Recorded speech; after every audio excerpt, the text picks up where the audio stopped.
হয়, দেশ বিৰোধী কাৰ্যকলাপত জড়িত থকাৰ গুৰুতৰ অপৰাধত ইতিমধ্যে তেজপুৰ আৰক্ষীয়ে তদন্তৰ অন্তত গ্ৰেপ্তাৰ কৰিছে অৱসৰপ্ৰাপ্ত বায়ুসেনা বিষয়া কুলেন্দ্ৰ শৰ্মা। মই তেজপুৰ পতিয়া চুবুৰী এইটো কুলেন্দ্ৰ শৰ্মাৰ বাসগৃহত উপস্থিত আছো। মোৰ লগত গাঁওবাসী আছে, মই প্ৰতিক্ৰিয়া ল'বলৈ চেষ্টা কৰিম। কিন্তু তাৰ প্ৰাক মুহূৰ্তত দেখুৱাইছো কুলেন্দ্ৰ শৰ্মাৰ এই বাসগৃহৰ সন্মুখৰ পৰিৱেশ আৰু যিহেতু বাতৰি সম্প্ৰচাৰিত হৈছে আৰু গাঁওবাসীয়ে ক্ষোভত জ্বলি পকি আছে এই মুহূৰ্তত কুলেন্দ্ৰ শৰ্মাৰ বিৰুদ্ধে। আৰু দেখা পোৱা গৈছে এনেদৰে সংবাদ মাধ্যমত যি সম্প্ৰচাৰিত বাতৰি বা প্ৰকাশিত বাতৰি তাৰ ফটো গাঁওবাসীয়ে এনেদৰে তেওঁৰ যি প্ৰৱেশ দ্বাৰ এই গেটত ওলমাই দিয়াৰ লগতে দেৱালতো তেওঁলোকে এই এক প্ৰকাৰ পোষ্টাৰিং কৰা বুলি ক'ব লাগিব। আৰু দেশদ্ৰোহী এইগৰাকী কুলেন্দ্ৰ শৰ্মা এয়া গাঁওবাসী আছে, মই প্ৰতিক্ৰিয়া ল'বলৈ চেষ্টা কৰিম। পুনতে মই আপোনাৰ কাষলৈকে আহিছোঁ, কি ক'ব? এইটো বিৰাট দুখৰ বিষয় একচুৱেলি, মানে এইটো আনবিলিভেবল। মই একচুৱেলি তেওঁক এবাৰেই লগ পাইছোঁ। আজি এই কেইদিনমানৰ আগতে মোৰ গাখীৰৰ ব্যৱসায় আছে, কইনাকাৰ গাখীৰ আহে মোৰ তাত। তেওঁ মোৰ পৰা গাখীৰ লৈছে, সেইদিনাখনে মই মানুহজনৰ মুখখন দেখিছিলোঁ। আৰু তেওঁ আচাৰ ব্যৱহাৰত যে এনেকুৱা ধৰণৰ বস্তু বিহাইণ্ড, মানে পিছপিনে যে এনেকুৱা ধৰণৰ চলি থাকিব পাৰে, সেইটো মানুহে বিলিভ কৰিব নোৱাৰে। তেওঁ মানে যোনটো ব্যৱহাৰ কথা বতৰা তাত কিন্তু এই বস্তুটো গম নাপায় দেই। মই আজি বিলিভ কৰা নাই, মই একে উৰি উৰি আহিছোঁ। সেইকাৰণে কোন হয় মানুহজন চাওঁ, সেইটোৱে হয় নে নহয়, যাৰ লগত মই কথা পাতিছিলোঁ, যাৰ লগত মই ইমান টাইম কথা পাতিলোঁ। সিদিনাখন তেওঁ সত্যনাৰায়ণ পূজা পাতিছিল নে কিবা পাতিছিলে, তেতিয়া মোৰ পৰা এইকণতেই গাখীৰ লৈছে ইমানজন। আজি সেই চাম মানুহজনে যে এনেকুৱা ডাঙৰ লিংকত থাকিব পাৰে, মই এতিয়াও বাবাদাক কৈ আছোঁ, দাদাক কৈ আছোঁ যে হয় নে নহয়, হয় নে নহয়, হয়নে? হয়, বিৰাট দুখৰ বিষয় দেই, বিৰাট দুখৰ বিষয়। ওদালগুৰিৰ প্ৰকৃত ঘৰ ওদালগুৰি বুলি কোৱা হৈছিল যদিও এই মুহূৰ্তত আমি জানিব পৰা মতে তেখেতৰ ঘৰ দৰাচলতে নলবাৰীৰ এটা স্থানত চাকৰি সূত্ৰে যিহেতু তেখেত অৱসৰ গ্ৰহণ কৰিছিল তেজপুৰ বায়ুসেনা ঘাটিৰ পৰা, আৰু তাৰ পৰৱৰ্তী সময়ত তেজপুৰৰ গৰৈমাৰীৰ আহোম গাঁৱত তেখেতে ঘৰ সাজিছিল আৰু সেই ঘৰ বিক্ৰী কৰি পতিয়া চুবুৰীত নিৰ্মাণ কৰিছিল। মই আপোনাৰ কাষলৈকে আহিব বিচাৰিছোঁ, এতিয়া গাঁওবাসীয়ে কি সিদ্ধান্ত লৈছে? আমাৰ গাঁওবাসীয়ে, মই গাঁও উন্নয়ন কমিটি সম্পাদক ডাঙৰীয়াক ইতিমধ্যে আমাৰ পৰা বাৰ্তা প্ৰেৰণ কৰিলোঁ। আজি গাঁৱৰ 4 বজাত আমাৰ এখন জৰুৰীকালীন মিটিং দিয়া হৈছে। আমি গাঁৱৰ উন্নয়ন কমিটিৰ ওচৰত দাবী জনাম, এই কুলেন শৰ্মা নহয়, তেওঁ কলংকিত শৰ্মা, আমাৰ গাঁৱলৈ কলংক নমাই আনিলে। তেওঁ এজন বায়ু সেনা বাহিনীৰ অৱসৰপ্ৰাপ্ত ৰিটায়াৰ্ড বিষয়া, যি এই দুৰ্নীতি দেশ বিক্ৰী কৰিবলৈ গৈছে। যিখন দেশৰ সৈনিকে বিভিন্ন জেগাত আমাৰ দেশৰ হকে যুদ্ধ কৰি আছে, সন্ত্ৰাসবাদীৰ হাতত মৃত্যুবৰণ কৰিছে, সেই সন্ত্ৰাসবাদীক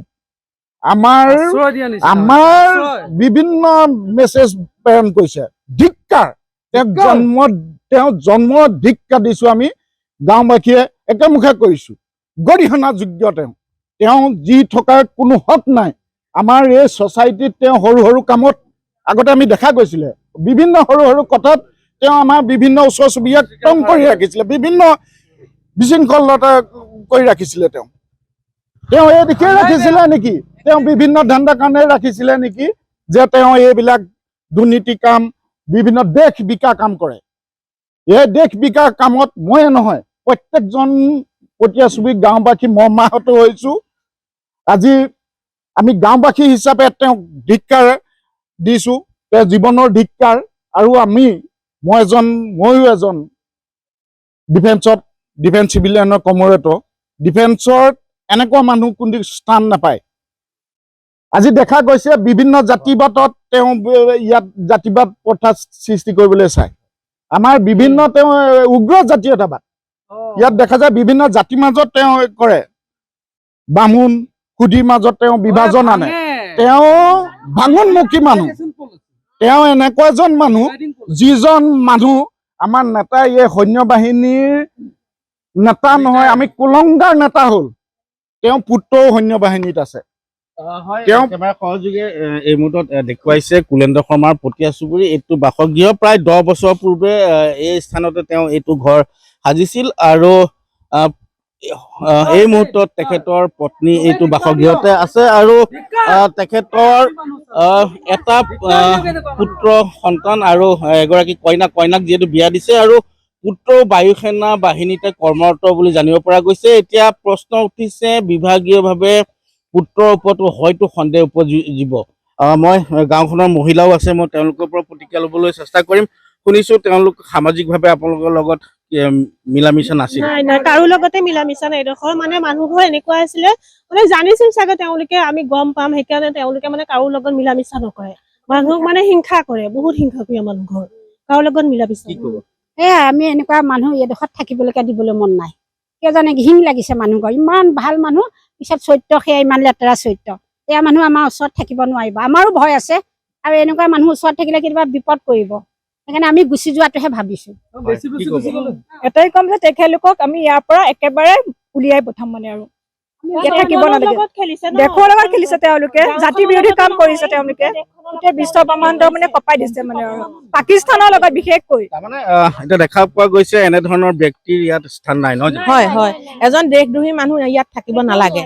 এখন মাতৃভূমিক তেনেকুৱা কৰিছে তেওঁ, গতিকে সেই কাইলৈ বা আমাক কি কৰি দিয়ে আমিওতো নাজানো। গতিকে সেইগৰাকী মানুহ মানে ইয়াত থাকিব নালাগে আৰু। হয়, নিশ্চিতভাৱে মই দেখুৱাইছো এইটোৱে হৈছে দেশদ্ৰোহী কুলেন্দ্ৰ শৰ্মাৰ বাসগৃহ। ৰাজপ্ৰসাদ তেওঁ ইয়াত যিহেতু আছিল বিগত 10 বছৰ ধৰি, আৰু পুত্ৰও যিহেতু বায়ু সেনা বাহিনীত কৰ্মৰত, আৰু এই বাতৰি সম্প্ৰচাৰিত হোৱাৰ পিছত এতিয়া ক্ষোভত জ্বলি পকি উঠিছে গাঁওবাসী, আৰু গাঁওবাসীয়ে আজি বিয়লিলৈ এক জৰুৰীকালীন গাঁও সভাৰ বৈঠক তেওঁলোকে আহ্বান কৰিছে, যাতে গাঁওখনত তেওঁক স্থান দিয়া নহয়, এই যাতে ঘৰ মাটি ত্যাগ কৰি তেওঁ এই স্থানৰ পৰা গুচি যোৱা হয়। আৰু লক্ষণীয় কথাটো হৈছে যিহেতু তেজপুৰ আৰক্ষীয়ে ইতিমধ্যে ৰাষ্ট্ৰদ্ৰোহ অৰ্থাৎ দেশদ্ৰোহৰ গোচৰত তেখেতক গ্ৰেপ্তাৰ কৰিছে, আৰু আগন্তুক দিনত তেওঁৰ পৰা কি তথ্য ওলাই সেয়া লক্ষণীয় হ'ব। কিন্তু এই মুহূৰ্তত দেখা পোৱা গৈছে কুলেন্দ্ৰ শৰ্মাৰ বাসগৃহ সন্মুখত এনেদৰে এতিয়া গাঁওবাসীয়ে ভিৰ কৰা পৰিলক্ষিত হৈছে। আপুনি বিচৰা বাতৰি পাব কেৱল নিউজ 18 এপত। নিউজ 18 এপ ডাউনলোড কৰিবলৈ স্কেন কৰক এই QR কোড। গুগল প্লে ষ্টৰতো পাব এই নিউজ 18 এপ।